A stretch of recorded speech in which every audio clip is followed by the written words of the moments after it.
Welcome back to Real and Uncut Podcast with my co-hosts Scott and Russell. They're cracking up. Do you ever have a moment where you were like, which podcast is this since you're on so many? Every single one. Never know. I saw your brain kind of go, wait. Welcome back to Dylan and Scott and Russell. Russell, we Love do stuff. So this one today, I think we are going to overtake Wet Hot American Summer as the best movie ever of all time, possibly with Project Hail Mary. It's marginally better. I'll give you Marginally, that. just very slightly edged out. I think one of the most interesting facts about this movie that I did not realize is that the writers and directors also did Cloudy with a Chance of Meatballs. Yeah.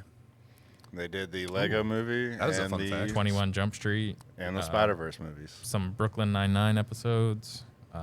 Last Man on Earth episodes. Mm-hmm. That was a funny show. Yeah, I watched season 1 of that. That was good.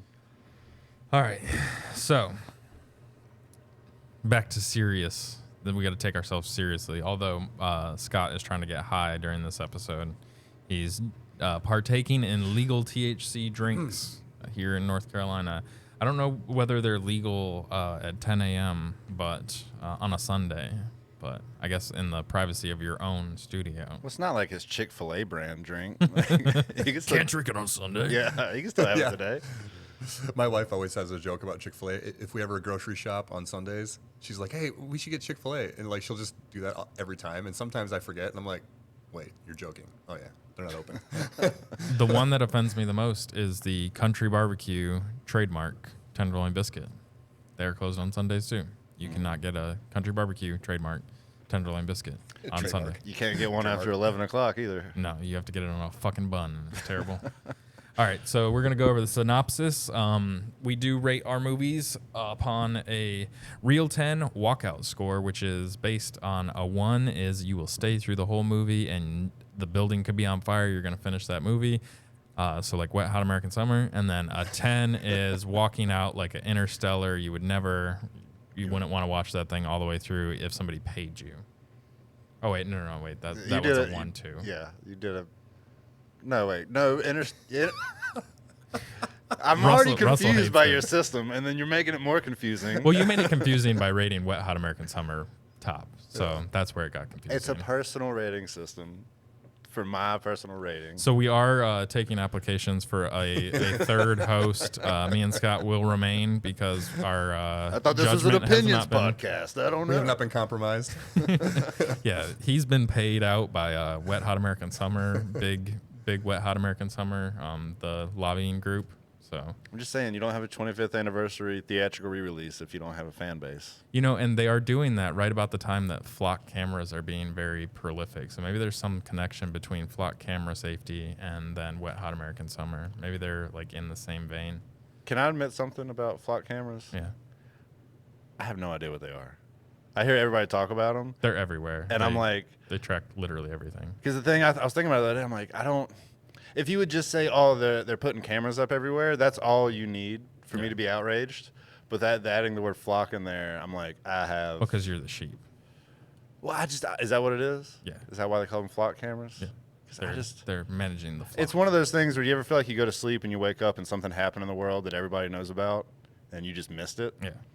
Like, I feel like I woke up and everybody knew what flock cameras were, and I'm just like, yeah, they sound terrible. Because, yeah, putting cameras up everywhere sounds terrible, so I could just get behind that. I don't need the brand of Well, it. it's the invasion of privacy that you give like your cell phone for the ability to actually use your cell phone, except for you get none of the benefits. It's just they track every single movement that there's 15 or 20 of them here in Lexington. You can't drive like a mile without a flock camera. So is Flock like a private company? I Yes. have done zero research on That this. the government then uses your tax dollars to pay for the subscription. So they've got the Hulu, Apple TV subscription to where you are and where you're going at all times. I might put one up in my bedroom. There you go. You can buy them at Walmart, according to Mike. I don't know whether that's true or not. I saw a post about it, and I think it was a joke post, so that might be what he saw. Because it was like hunting cameras. All right, and back to the Anyway. Real and Uncut podcast. This we will have spoilers in this, just so you guys know. But the synopsis is a middle school science teacher wakes up alone on a spaceship. No idea who he is, no idea how he got there, and 2 dead crewmates for company. As his memory trickles back, he pieces together the gig. He is humanity's long shot, parked light years from home, tasked with figuring out why the sun is quietly dying and whether anything can be done about it before Earth freezes over. It is a lot to carry solo. Then, he is not solo anymore. What starts as a survival puzzle turns into a genuinely warm story about 2 very different beings trying to understand each other and save everything they each love. Think big canvas space spectacle with a beating heart and a real sense of humor, closer to a hangout movie in a tin can than a grim doomsday slog. No, this felt like somebody took Marvel writers and had them do Interstellar. Like there was fun quips in it, but it was not like quippy the way Marvel is. Like it was funny. I don't know. I really enjoyed this movie a lot. It was endearing, Yeah. kind of a thing. Yeah, once again, I'm like, I don't know why, but there's certain actors that you put them in any movie, and I'm just like, I'll watch it. And Ryan Gosling is that guy. Like, I mean, he just seems genuinely like a person you'd like to go grab a beer with, hang out. Like, seems like he'd be a funny guy. And so it feels like if they were to send somebody to space, they picked him, and he is that. Like, just funny, like a smart aleck, and it's a fun experience to, like, he is this crazy scientist who now has amnesia of why the fuck he's out in the middle of space and trying to figure that out. Like, as soon as he wakes up and like he's like passing out or like throwing up and then trying to like use his legs and climb everywhere. It's hilarious. And then he finds 2 dead bodies and it's not so funny anymore. I do enjoy movies that, and this isn't anything groundbreaking. Like this is a 1-to-1 ratio of going back and forth of like the current timeline, and then like, you know, it's not like that crazy out of order, you know, mind bender Tarantino stuff. style. Which I enjoy both, but like, I do love that kind of thing in a movie because I think it makes it a lot more interesting, and you're learning background as you watch the timeline move forward. And that was my thought watching it. I've already compared it to Interstellar, but was Interstellar does all that just in the beginning. They just knock it all out, 45 minutes, and then you're in space the rest of the movie. Well, you're going back to Earth, but it's not flashbacks. Whereas this, it kind of took that where that's where I felt like they came up with the idea. And then like a lot of this is like very similar in structure to Interstellar. So I feel like maybe that might be why they cut it the way they did. But I loved it. Yeah, this one was based off of a novel by Andy Weir. So it's a book, and they have all this like written in, and then Drew Goddard was the one that then developed the screenplay for it. But yeah, like it just feels like this is the hard part, is because there's like a million ways you could break this down, and it does feel Interstellar-esque, but only because it is in space, and it's like, you know, the Earth is dying for some reason. And he's got to go off and save it. But I mean, that's about where it ends. But the similarities, because after that, it's pretty different. Yeah. Well, the ending. He saves Earth, but then still goes back off to find his companion. Instead of it being Anne Hathaway, it's a rock. It's true. No, I mean, he doesn't go to find him. He goes to save him because he realizes that Earth will be okay without him, and so he goes to save somebody. Like, Anne Hathaway doesn't need saved. Well, that's why he's going off to get her, isn't he? Like to go save her from just being alone, or I mean, that's not saving. She's completely set up. There's a like, Rocky would not make it back home if it wasn't for Ryan Gosling going and saving him. Yeah. So like, he is now put on another mission where he sends all the data and how to save Earth off, and then goes and saves his buddy that he was like in the thick of it with. So I know we're jumping to the end of it, but them setting up the biosphere for him, the only thing I think of is like if Rocky came to Earth and was vice versa, like they would not have set him up such a great little, like he'd have been in a little room with prods and trying to figure him out. Nah, Ryan Gosling would have. You think he'd have had his, yeah, I mean he would have had his back. Yeah. And then like all the scientists that were involved, I think they would have tried to do something similar. I have hope, because that is one of the things with like, it was kind of fucked up in Interstellar because the guy had no intention of it actually, the world being saved. They were just going to go repopulate planets without saving the people on the planet. And like with these scientists, they all kind of come together with the hope and intention that they're gonna try their best to fix the problem rather than just like save humanity as a whole and like go do something else. They were just saving humanity's DNA essentially in Yeah. Interstellar versus this. Like they're not trying to go to the one planet and repopulate, like the one planet that's not dying. Yeah. I think the funniest thing about the way that this went down though is you think that Dr. Grace, which is Ryan Gosling's character, you think that he is like a willing participant this whole time. And they fucking kidnapped his ass and sent him on a fucking, like, right before he, like, it was all, the mission was supposed to go off. Like, the matter that they use, what's the name of the matter? I can't remember the name of it. Astrophage. Astrophage. Like, that's the thing that's attacking the sun, but it's also the jet fuel that they're going to use to jettison them to, like, where it's from. And solve this thing, but like they miscalculated, and by like this tiny little miscalculation, it's a substantially different energy, and so it blew the whole place up, and like all of the science team died. You still had the pilot and another person, I can't remember what her job was, but you have those two people still able to go, but the science officer can't go, and the only person that's capable of doing this is Dr. Grace. And so she's like, I'll let you decide. And then, no, you're going. That was a funny scene when he was like freaking out. Yeah, running and like jumping across the table and getting, and then running outside. You see him going behind, yeah. Gets to the fence. She's on the phone. She's like, yeah, he's running. That's the thing about him, and we touched on this in last episode about Rachel McAdams, but he's one of those actors where he can play drama, he can play comedy, and he does all of it to a very high level. Yeah, what was that one? Like even like the action stuff, like what, Gray Man? I think it was. Gray Man. I mean, really but then you look at Blade Runner 2049. Yeah. There is not an ounce of comedy that comes from him in that entire movie. And then you see something like this, or the other, or not the other guys, but the Nice Guys, where he's hysterical. But then because he can carry both emotional weight and funny, like you don't need anybody but him and Rocky in this whole movie, or at least in the space. What is it with like Canadians just putting out like great actors and like? Well, we get their best. That's the thing. The ones that suck stay there. Stay in Canada. So we don't know.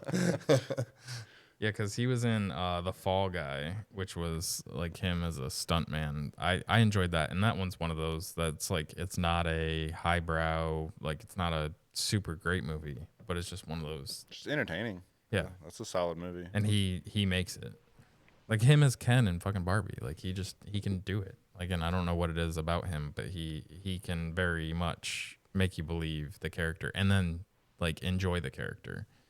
Because with all the flaws because really Dr. Grace, he is kind of like the fuck up of a scientist. And as he's well. selfish. Like he's very selfish leading up to before he goes to space. Yeah. So just so you know, Scott made sure to pick his wardrobe specifically for this movie today because he wanted to wear his Fist My Bump shirt. Can we get a little better shot of here? Scoot over there. Yep. Fist my bump. Fist My Bump. Fist My Bump. So the fist in that is sign language for my. And from that movie, Dr. Grace is translating all the weird fucking noises that Rocky makes.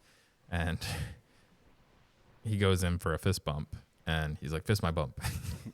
He's like, "No, that's not how he said it. We're not gonna do that." He's like, "I'm gonna do it. But that's not how you say it." I didn't realize he also served as a producer on the film. Oh, did he? Yeah, that's a fact I did not know. It's funny how like some of these major actors end up doing other things like that a lot. I feel like a lot of times when you get, especially executive producer, but when you get a producer credit as an actor, a lot of times it's like, you know, maybe you gave some extra money, or yeah, I think they're just giving you, like, you're at a level where you can get that extra credit. Yeah. Well, and I think it's in lieu of pay sometimes, like pay directly for actors. Like, and I don't know with this one how it went, but you help get it produced, so you get that. But then there's also, if you can't get fully paid out as an actor, they'll put points in as a producer, so then you get paid on that side too. There is a lot of producers that are producers only in name recognition, and then like the media afterwards, but not actually, because I know that some producers have a issue with the just lead actors always getting producer credits for things.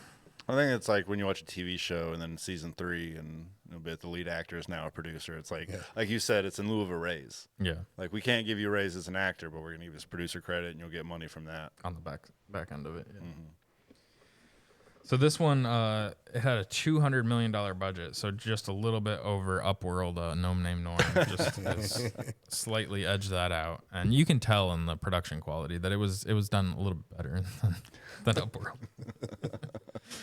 What was the box office pool? So internationally, it was 684, and then domestically it was 344. So it almost included marketing and almost made its whole budget back domestically. Yeah. Yeah, and part of that money came from me because I went and watched it.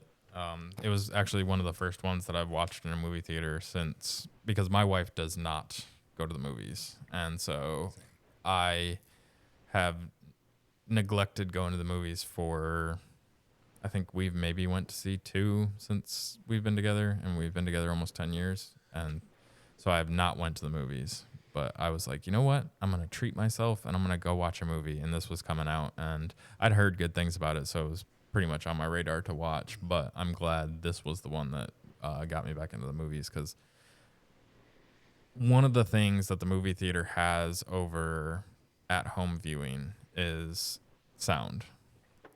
You can have a good sound system at your house, but it is, unless you spend a shit ton of money, it is hard to apples compare a movie viewed at home, even with a good sound system, to sitting in a movie theater where it's fully immersive and the sound is designed specifically for that setting first. Like that is where when they do the sound design, that's what it's meant for, is to watch it in the theaters.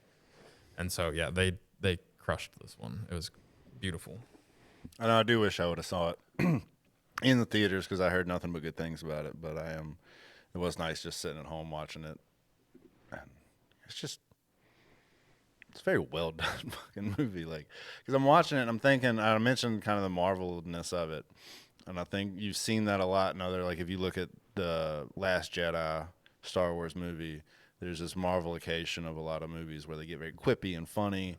And where it used to just be the comedic relief of movies kind of turned into this quip, Joss Whedon style dialogue. And I think this is one of the first movies since that's kind of become pervasive in a lot of other action movies, is that balances it perfectly. Like, that doesn't feel like, I'm not rolling my eyes at any of the humor in this movie. There's no like, oh, this is not how people talk. You know, and there are some funny, quippy one-liners in this movie, but, you know, fist my bump, you know, things like that. But it's just, and this is what the directors do very well. And, I mean, some of their movies do skew more towards comedy, but they can balance. Like, if you watch the first Spider-Verse movie, there's a lot of funniness in that movie, but there's a lot of emotion and balanced in with it. I think this was, to me, the best version of that, and, like, these two guys at the peak of their powers. Mm-hmm. So you got any trivia over there? I was just looking at like some of my favorite lines. Because every time I watch these things, I always like write down like the moments that make me laugh.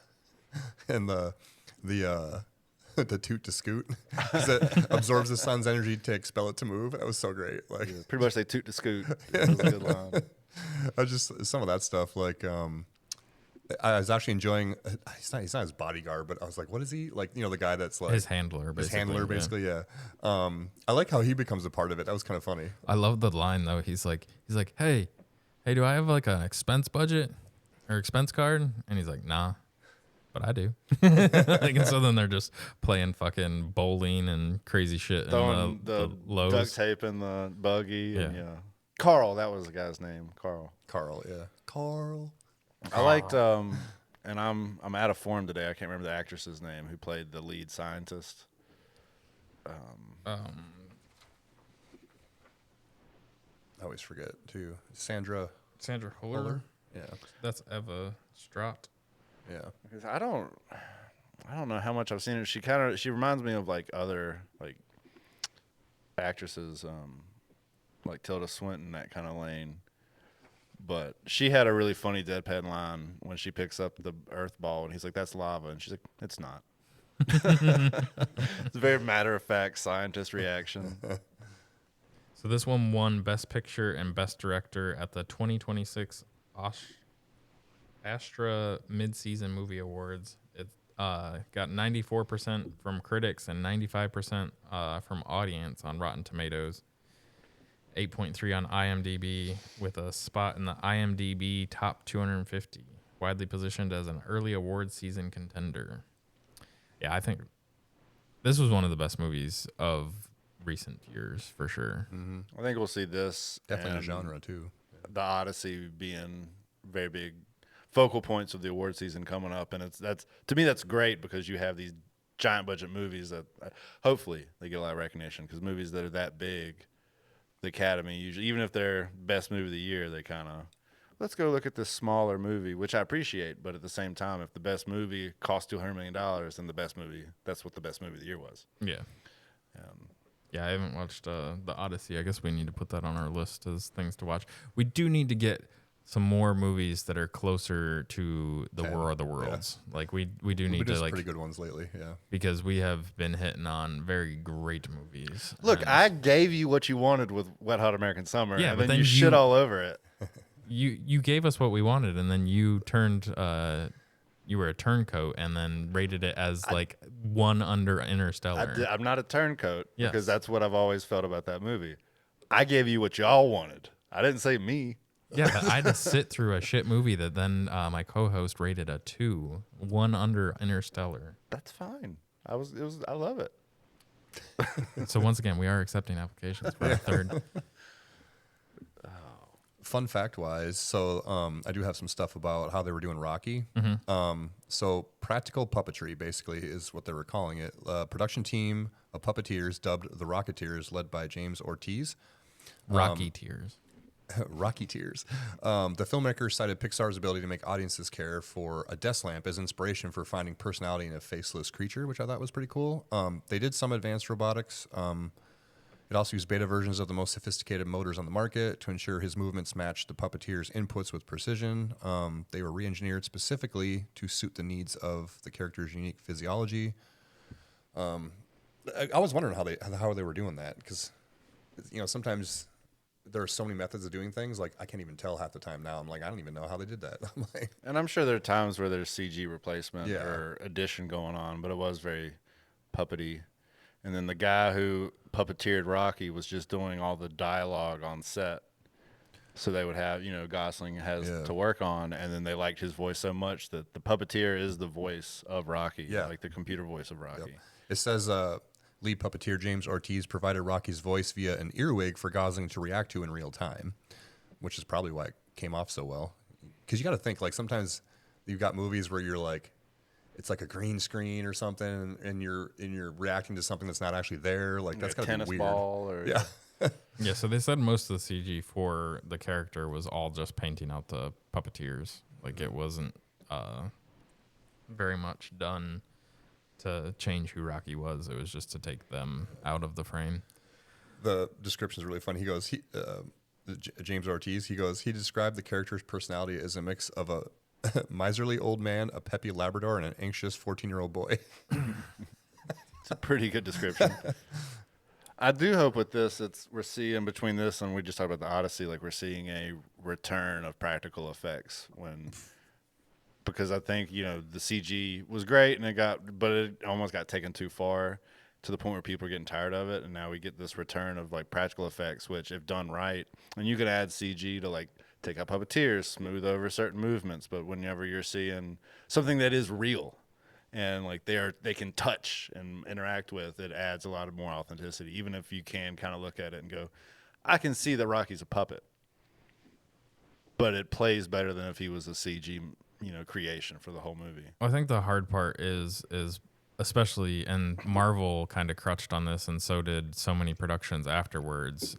Even you've got all blue screen, green screen stuff, and then you go into now with the volumes where it's all LED like backdrops, and like all of that's cool advancement, but it also changes how the actors and everything interact with the world. Like it doesn't feel as real if there's nothing real in the world. And I do think that that's a cool thing about a production like this or the Odyssey or anything, like actually being in the environment and the people get to, so you don't have to fake it. You don't have to question whether it's real or not, because the fact that it is real makes it feel real as well. Yeah, they sent Ryan Gosling into space for real. Yeah. They did say the cockpit wasn't just props either. It's filled with real avionics sourced from spacecraft and stealth jets to give it like a real feel. So that was pretty cool. Yeah. So a funny thing that you'll like, Scott, is lens flares and the way that they, like an anamorphic gives you the long across the lens flares. Well, for this one, they actually used like a $8 prism filter that would then cause like all the lights to like shoot weird lens flares off. And so it's a super cheap like Amazon special lens flare stuck on, or lens modifier that's put onto these like really nice setups, but Right. you can turn it and make the lens flares go wherever you want them to. So then it shoots weird prism effects across the whole I love scene. when something like super cheap is used to do something cool nobody knows. There's a whole subreddit called, God, it's like, is that a flashlight or is that a something where they go and like Star Wars and other things they find, like in Star Wars there's a whole like communicator they use in episode 1 that is a woman's razor that they have repainted. So it's Yeah. like those kind of cool little details in movies are cool. There was a so funny because I think I told you guys I've been rewatching How I Met Your Mother. It's one of my favorite shows, and there was a reference in here where the sneaking into the Kremlin line, and it talks about how it's legendary. And I always think of Barney's character. He's like, legend. Wait for it. Dairy. I can't hear the word legendary and not think of that now. It's like I can't hear. I'm a big Parks and Rec fan, so if I hear somebody say literally, I just think of Rob Lowe going literally. It's the greatest thing ever. Literally. Wet Hot American Summer literally is awesome. So, was there anything? Because I have one thing. Was there anything that made you go, like, question, like physics wise or like detail wise of like that shouldn't be like that? Oh, physics wise, no, I'm an idiot. Like I don't. There's not one point in that movie where I'm like, they got the physics wrong. Because I was like, why did he have a thing enclosing him on his own planet? I got confused by that. Like, why was he like at one point where they showed Rocky on his own? I can't remember where it was. Because they've got a biodome for Ryan Gosling. Yeah, they've made it so that Ryan can be in there without a suit, and so it was more about him being in it, not because I was like, because it's his planet. Yeah. But in order for them to have the water and all the place where Ryan can just walk out, or Dr. Grace can walk out and be in this world, that means Rocky has to be in a suit because he would die in Dr. Grace's atmosphere. So it's a biodome, like the biodome movie with like Pauly Shore. And, was the Baldwin guy? Steven. I don't know. But I'm guessing the same way like they existed in there, like say, or like The Martian or anything like that. Like SpongeBob.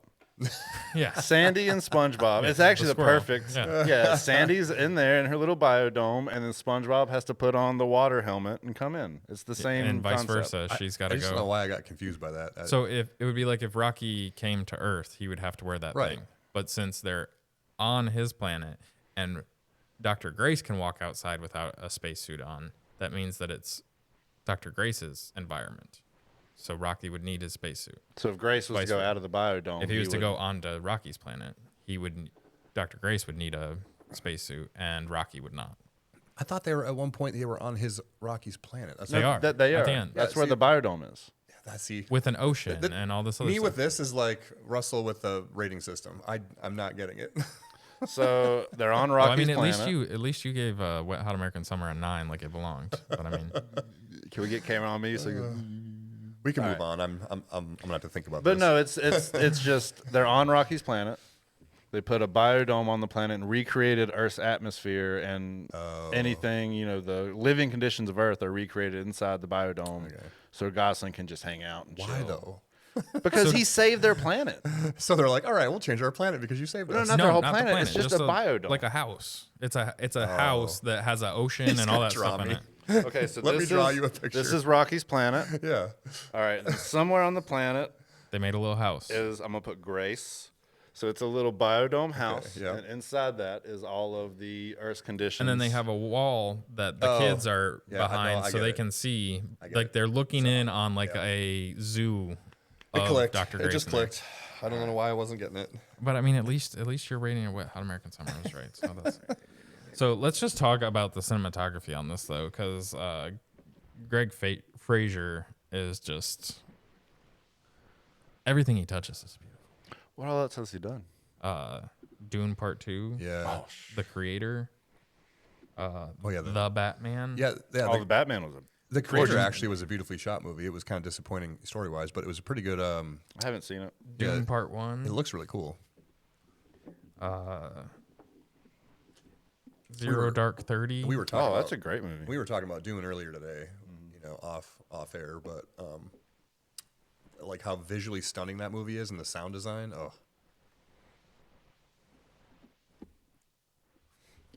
Yeah. His recent movies are just Killing Them absolutely- Softly.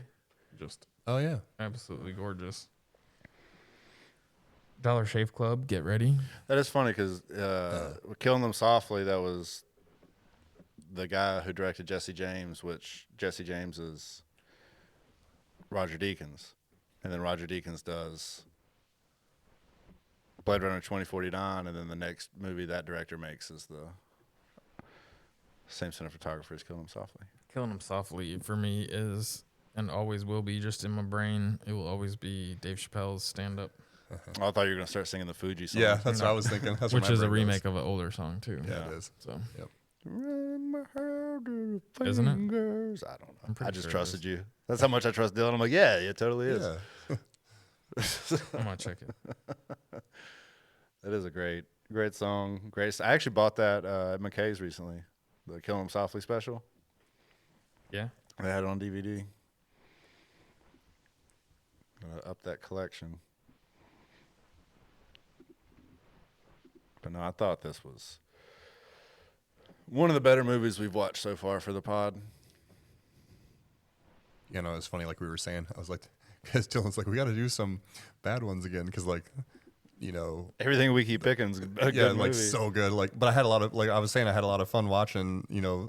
The 3 movies we're doing in a row here. I was like, oh, they were so good. So the Fugees' Killing Them Softly is a remake of Killing Me Softly with his song, which was made famous by Roberta Flack in 1973. She's a big name. The track was originally written by Charles Fox and Norman Gimbel, with the very first recording released by Lori Lieberman in 1972. Look at that. My brain worked for once. I can't remember the name of a fucking actor after I literally see them on screen, but like I will always think of Ryan Gosling as Ryan Gosling. Like Yeah. Dr. Grace will never stick in my brain of me being able to remember that, and I don't know why. It's because you've known him as Ryan Gosling for damn near 20, 25 years at this point. Well, and it makes it way easier for me to remember than trying to remember his name in this movie out of the 40 movies he's been in. And I think unless you've seen a movie, 5-10 times, you're not really going around like remembering the name of the characters as much unless it's very pronounced. But yeah, like Jesse in Game Night, like that's way easier to remember than Gary, like Gary the cop. Like I can't. Yeah. That will be out of my brain within a week. Yeah, I didn't remember his name was Gary until I rewatched the movie. Yeah. But it's Jesse. You just go, man, Jesse Plemons in Game Night, man. Yeah. Or you Ryan Gosling in Hail Mary and The Nice Guys. In like, Barbie. Yeah. Nobody's a bit like, did you see Ken? It's like, did you see what Ryan Gosling did? Yeah. I do think it's funny that Barbie is, was the girl power movie of the century or the decade, and Ryan Gosling's the one that won all the awards for it. Oh, it's like very meta of them to do. Yeah. It is just funny how they do all those things, like that it matters. Like, I mean, he did a great job in it, and so did Margot Robbie. Like but I mean, she's great, and she's one of those actresses too. Like where like she's just great in any role you put her in. She can elevate a movie for sure. But like, I mean, the whole movie is like a feel good fucking movie though. Like, what's is it Kristen? It's not Kristen Wiig, is it? I still haven't seen Barbie. I don't know. Oh, Yeah, I haven't seen it either. really? It was a good movie. It's one I'd watch it. I'm not like opposed to watching it. I just haven't got around to it yet. Let me see. I think it was Kristen Wiig, but once again, I can't even remember fucking. No, it's Kate McKinnon. Oh, amazing actress. Yeah, she plays So like funny. a broken Barbie. Like that's kind of. She's not as well kept up as what she used to. She got played with and is not perfect Barbie anymore. And so, I Oh, yeah, it definitely says would play weird with Kate Barbie. McKinnon. Oh yeah, Kate McKinnon. I couldn't picture her. Okay. see, but Kate McKinnon, this is okay. We're starting to go squirreling now. I know. It's fun. Down the rabbit hole. We do a 3-hour episode. Oh no, he won't let us do that. Scott will cut us off. Kate McKinnon. What's that guy's name? I don't know. Yeah, Coulter Wall did. Kate McCannon is Oh. that song, where he sings about meeting this girl. He's like I think a coal miner or something. Meets this girl down at a riverbank and then marries her, and eventually he comes home from work and she ain't there, and goes down to the swimming hole where he met her, and she's down there with some other guy, and he ends up shooting her and then goes to jail. Like the whole thing's about killing his partner. Yeah. But it's Kate McCannon, not Kate McKinnon. It's close enough. That dude's voice. You ever heard him? Mm-hmm. He's amazing. Insane. I don't think he sings as low as he used to. But he's still good. I like Coulter Wall. Now there's Fabrizio. He does the super, super low. Bless you. Excuse me. All right, so do we got anything else? Yeah, Fraser also shot Dune on the IMAX and Arri Alexa 65 cameras. That's what these were shot on. And it was filmed from June 3rd to October 26th in 2024 in Damn. the UK. I didn't realize it was shot a couple years ago. I thought it was shot like within the last year. Well, that's the crazy thing is it takes so long to edit and do all the post-production, and then it takes so long to get the marketing going and getting it all put out there to actually go through the movie theaters. Like it is a long journey to get it from, because like, I mean, it's the same thing with Obsession. Obsession was filmed about that time. Mm-hmm. And, it was a 20-day shoot, and it took years. And I for had way less technical hoops to jump through yeah. than this movie did, too. God, such a good movie. So, yeah, there was a lot of people, like, trying to find things wrong with the science of this movie. And I'm sorry. Like, if you're Neil deGrasse Tyson, sure, go for it. Go for it. That's fine. Like, that's your shtick.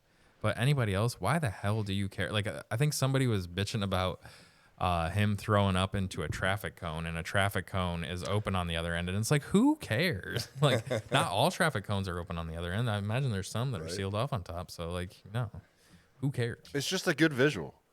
Like, it's that the John Wick director's argument of, like, cool versus, like, real. Yeah. Like, sometimes you just go for cool or you go for funny or something that looks a certain way. If It's a movie. If something like that takes you out of this movie, There's are a- you even enjoying it? There's Like, a talking rock in this movie. But the traffic cone took you out of it. Like, yeah, we argued about this. We were talking about life on, was it Mike and Dylan Hate Drama? Yeah. Yeah, it 'cause was. You were on it. yeah. And we were talking about life and how it exists, and it could possibly exist in other worlds. And like, this was one of my arguments, was this movie. And then Mike got hung up on like that. My argument was 100% because of this movie. And I was like, no. Like, I'm just saying that like, this movie is a perfect example of that. Our existence of life and another existence of life don't have to be on the same like chemical makeup. Like, he is very, what is it, like ammonia based basically. And so his existence on a different planet can happen even without it being like oceans and water like we have. And so I think we were arguing about that literally the other day too. Yeah. Literally. Yeah, no, because that got brought back up. That's one Yeah. good thing about our arguments. They're always going to come back up. They come back. They get settled, but they always get dug back.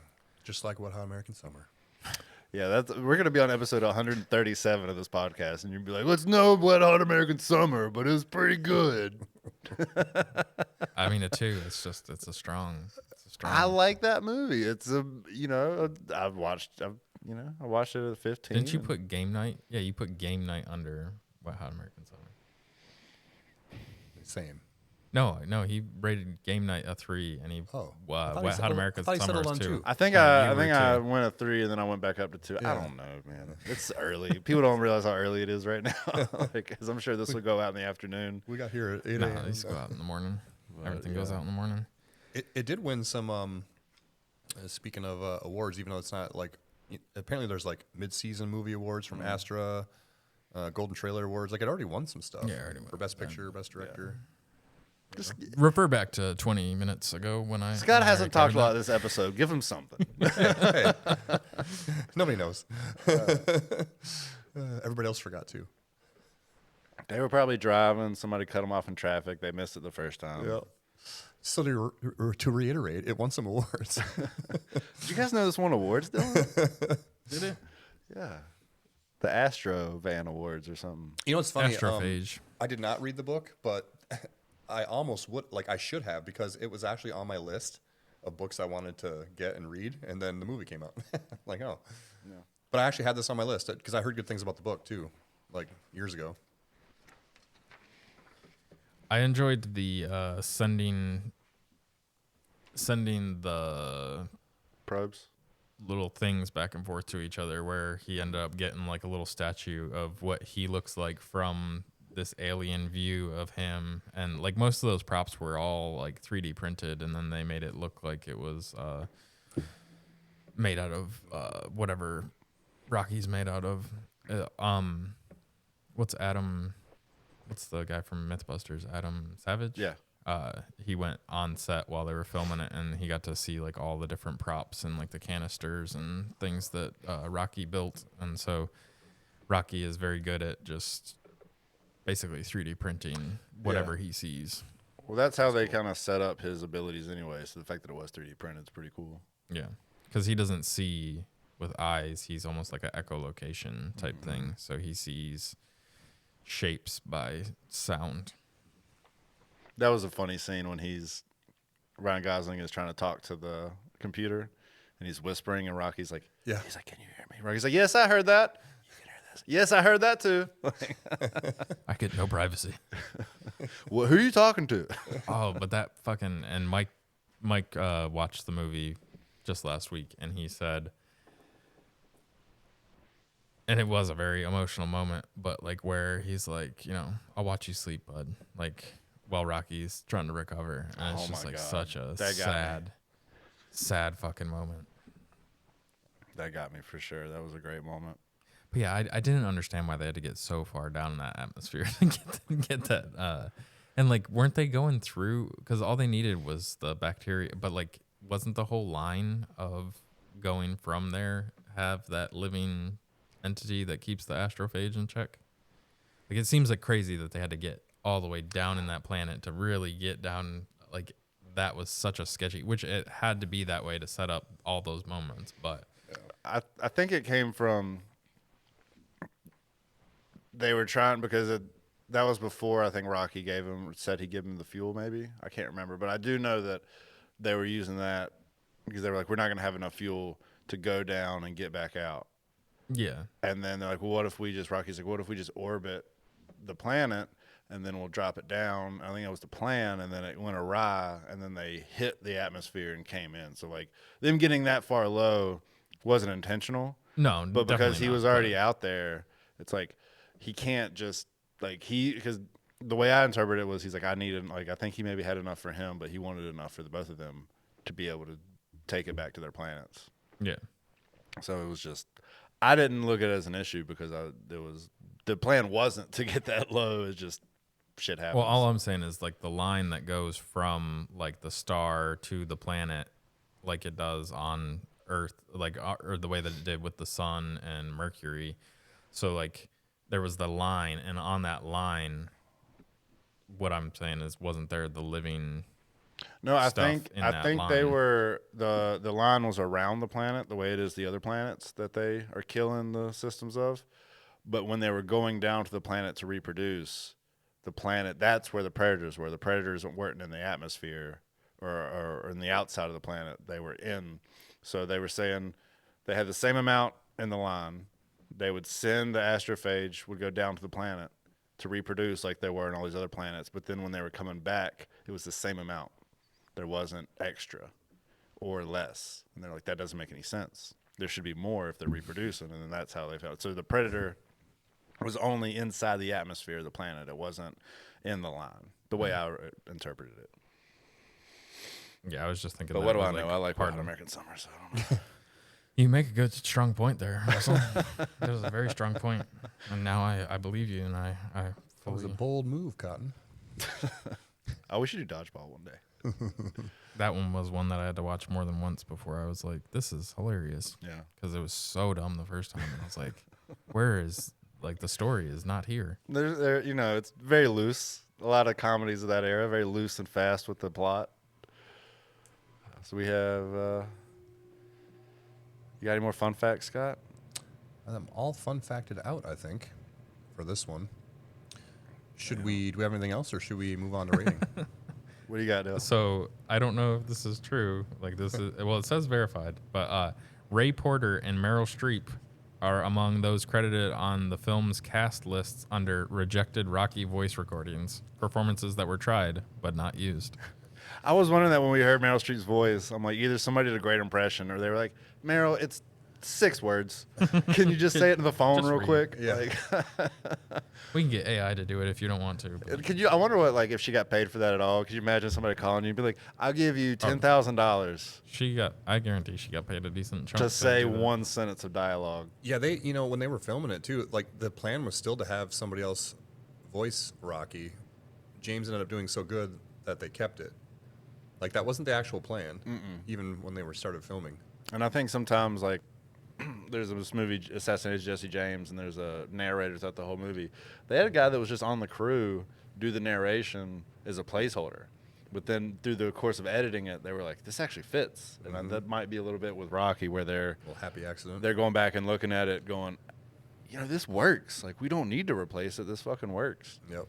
So Ryan Gosling had the habit of putting the glasses like down, hanging off of his ears, and then realized that while filming that's not normally something that people that wear glasses do. But it works. Visually, it works for the Oh, character. Well, because he's just like kind of like a Slightly little awkward. bit haphazard, like messy, not put together type of guy. I love that when Rocky comes on the ship and he's like, it's a mess. He's like, well, I wasn't expecting company, was I? That was a great scene. That was. Man, I never thought I'd get that emotional over a rock. Like when he starts, you see the smoke coming off of him when he's saving Ryan Gosling. Yeah. I'm like, dude, if they kill this fucking rock, I'm rioting, man. Like I've never felt like a dog in a movie. You're like, they better not kill this rock. Oh man, yeah. He just had so much personality, and the way that he showed love for his partner back home, like he was very personified. Like he had so much, and then like his whole ship full of whoever came with him, they're all dead, and he's the only guy that made it. That's wild. Fun side note about the dead astronauts on Ryan Gosling's ship. The girl or the woman in the movie is the AT&T. I don't know if you noticed, it's the AT&T girl. Like when they have the AT&T commercials and there's like the pretty girl that's usually in the store. That was the female astronaut. You would be able to spot the pretty girl from where she's. She almost played Squirrel Girl once for Marvel, and then they canceled it. But yeah, she's a decent actress, but I think because she's like a spokesman, she doesn't get a lot of roles. But she was good in the movie. She's a very pretty girl. Very large presence. So on the rating scale, the real 10 Walkout walkability scale for this movie, we're gonna get our most valued opinion first, Russell. Since you have not steered us wrong a singular time ever that I can think of. I have already admitted that this is a better movie. I give this a 1 on the Walkout scale. I think. I feel like on rewatches, because Inception's great, but Interstellar is one of those where I watched it the first time and was like, this is up there with some of his best movies. This is one of the best movies I've ever seen. Then rewatching it, I'm like, yeah, I think this is my favorite sci-fi movie ever. Like, this is, like, watching the first time, you're like, this is a 9 or a 10 or a 1 or a 2 on the Walkout scale. On rewatching, I feel like it might cement. I think you're finally getting the Walkout scale. But it's definitely a 1. I give it a 1. Dang, it beat out Wet Hot American Summer. That's a wild one. I feel like I gotta hear about it no more. Scott, what did you think about this movie? On that note, yeah, no, I'm gonna agree. Like, I was kind of going back and forth about a 1 or a 2, but it's 1 worthy. I think it's one of the better sci-fi ones I've seen in a while. Just the performance, the writing, how everything came across, the fact that you can feel so much emotion for a rock. I think it was good. I think it was really good. There's no weak spots. No, I think it was well done. Yeah, no, for me it was a solid 1. I've watched it 3 times already. I watched it in theaters. I watched it twice and like it is, and I've seen Interstellar a bunch of times. Those are the type of sci-fi movies where it isn't just all serious. It isn't all comedy. It's just overall makes you think, makes you feel, makes you happy, makes you sad, all in one movie. Yep. Just like Tom Hanks on Saturday Night Live, Jeopardy, like. You know. If I can laugh and pray in 90 minutes, that's money well spent. Exactly. Yeah, no, it was just overall shot well, acted well, written well. The premise is there, the ending is there, like all the way through. And even though like it gives up the trick after you've seen it once, knowing what's going to happen does not ruin the roller coaster that you go on, because it buys you back in every time you watch it. Yeah. So, I mean, a great movie, you can watch a movie with a twist and like The Prestige or something like that, and then you rewatch it 10 more times and like it can still carry the weight without the crux of like wanting to know what the twist is. Yeah. All right, so on that note, we're going to have Scott do his homework first. What is your recommendation for this week? Moving away from Apple TV originals. Oh, shit. He had to look for something. This is an Amazon TV original. Still a series. It is an original and it is a series. That's why we call Scott the Big Show. Big Show. Netflix original series, actually, that my wife and I are watching right now, called The Four Seasons. Actually really, really good. It's got like Tina Fey, Steve Carell. It's got a bunch of big names in it. A lot of good people. Right. But it's based on an 81 film of the same name. But it's I think there's 3 seasons and we're on season 2 right now. And I think they're still making it. But it's so funny because it's this group of friends, like different couples. Some went to school together, and then so they all kind of know each other. And the whole thing is, every episode they get back together on vacation somewhere. And it'll be like winter. It'll be like summer. So we're always like, how many? They go on like 4 vacations like a year, like all that. Like, it's so funny. But like every episode is somewhere different, and it's just really, really well written. It's really funny. The characters are good. What was the name of it again? The Four Seasons. The Four Seasons. I've seen it on there. I just haven't checked it out yet. It's worth it. It's really good. It's funny too because I was thinking about like, man, lately I've seen Carell's been in so many good things, like series wise. He's got a new HBO series I haven't watched. I've heard it's pretty good. Yeah, he's a writer. So the guy I do know. So the guy in who's I guess he's like a cop in that series. He's always like fucking with Carell's character. He's like the campus security guy. I performed with him in Lexington in 2011 at High Rock Outfitters here in town. No way. He came through, and it's right across the street from the old courthouse, which people that are watching won't know. The old courthouse is very, Greek inspired with the big pillars and all that. Oh yeah. And his opening line was, "Man, I've always wanted to do comedy in the city where they filmed Back to the Future." But yeah, he was nicest dude, hilarious, one of the best crowd work comics I've ever seen. Yeah, he's great. Rory Scovel, for people wondering. But yeah. Rooster is the name of that show that Carell's in on HBO. That's really good too. That's got 10 episodes. That's this year. Season 1 came out. Scott got 2 recommendations in. I know. Well, no. No, that one's take it really back. good too. Take it back. I'm cheating. Yeah, you can't cheat off me. It's your turn. No, I got one No. already. That's what I wrote down in the middle of the. All right. Well, So I go for figured it. I'd stay in the theme of man in space by himself. And it's this 2009 movie called Moon. Duncan Jones is the director, who's also David Bowie's son. And he made Source Code and the Warcraft movie. This was his first movie. But it's Sam Rockwell. He's on the moon. And, like, they've figured out a type of energy that, like, the sun just imprints on the moon. So they're mining the energy, but you just need one person to mine the whole operation. So you go up there, I think it's like 5 to 10 year contracts that you're up there. And it's one of those things where you put in your time and then you're set for life after. Mm-hmm. And it's that classic, we're 2 weeks away from him going home and then something happens. But it's one, usually I hate to be like, hey, there's a great twist in this movie, because then you watch for 90 minutes, 2 hours waiting on the twist. But this is one where the twist is the catalyst for the story. So it's in the beginning of the movie. And so I don't want to say more about the movie to give anything away. But it's Rockwell was robbed over not getting nominated for this performance. He kills it. There's an unfortunate, there's a computer in the movie that is voiced by a big name actor. Unfortunately, that actor is Kevin Spacey. But but even still, it's just a powerhouse performance by one guy, just killing it the whole movie. So yeah, Moon, Rockwell, check it out. So I'm not saying this one's a great one. It is just a recommendation. It's something that I watched. For those that have Apple TV, this is not what I'm recommending. It's called Severance, but it's not the TV show. It is a UK team building horror. So they're going out, I think they're a weapons contractor, and they're going out to this retreat in the woods where they're going to do team building, and they do like paintball and stuff like that. But everything, even before they get to the retreat in quotation marks, things go sideways.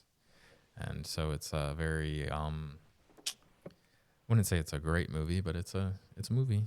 Is it entertaining? Yeah. Well, then that's all you need. It's not. I probably wouldn't watch it a second time, but it's worth the first watch. Yeah, if a movie's entertaining, everything else out after that is extra. Yeah. And you're like, this burger was good. It would have been better with bacon and some cheese, but it was still a good burger. Pimento cheese. Oh, I like pimento cheese on a burger. I've been doing pimento cheese, sausage and egg on a biscuit. It's fucking Made it home. yeah. I've never seen you eat something that didn't come from a gas station or a fast food place. Yeah, because you don't come hang out with me in my house. I work with you every day. Though. You figure you'd bring that sausage biscuit into the house or into the. I gotta get some Tupperware first. He brings Uncrustables every single day, bought from the gas station. Yeah, I gotta buy the sheets. That's my wow brain fart lighthouse. That's my lighthouse on my road trips. Is I see a sheets in the distance and I get excited. We're just a. But then if it's not that, then it's a chicken biscuit or chicken biscuit or sandwich from Biscuit King here in town. Yeah, I'm gonna have to start. Yeah, dude, that bug. I'll be sitting here like wanting to fidget with it, but I don't want to make noise on your mic. First place. Oh, I just blame Russell for everything. All right, so we've all done our recommendations. What's our next episode? Our next episode is Everything Everywhere All at Once. Oh, yeah. Fully spoiled. That's what we're going to do. We spoil everything. And I don't think I recommend, or I say that at the beginning, but I guess if you're this far into the episode, you know that we spoil everything. I don't think you have every episode, but you did this one. I always laugh about that, too, because I was like, people shouldn't realize, like, you can't really talk about a movie without spoiling it. Yeah. And if you see a podcast about a movie and it's an hour long and you think it's going to, a 5-6 minute video, like spoiler-free review, sure, but an hour, like, What are we going to talk about for an hour if we can't spoil any parts of the movie? Be like, hey, you remember that one part? Don't say it. But you remember Don't that one say part? it. That'd be a really We should do entertaining that. podcast. We should do it. That would be One- hilarious. for one episode. Yeah. A spoiler-free No hour spoil. podcast. Yeah, that part was hilarious. The episode where we talk about nothing. I was so shocked by that one thing. You remember that one thing? We could just bleep it out too. Put like things over our mouth so they can't At see. 59 minutes and 26 seconds. That made me think of the Chris Farley skit with Paul McCartney. You remember the Beatles? Remember that? You remember that time? Yeah, that was cool. Then you got the South Park. I remember. You remember? I remember. Which we could tie it back around. There was a fun Beatles reference when he sends the probes back to Earth, Yeah. and they're John, Paul, George, and Ringo. Yep. What he named the probes. Good one. Forgot about Look at us that. tying it all back around. Yeah, full circle. All right. So we signing off. You guys. I'm out. All right. Have a good one, everybody. Later.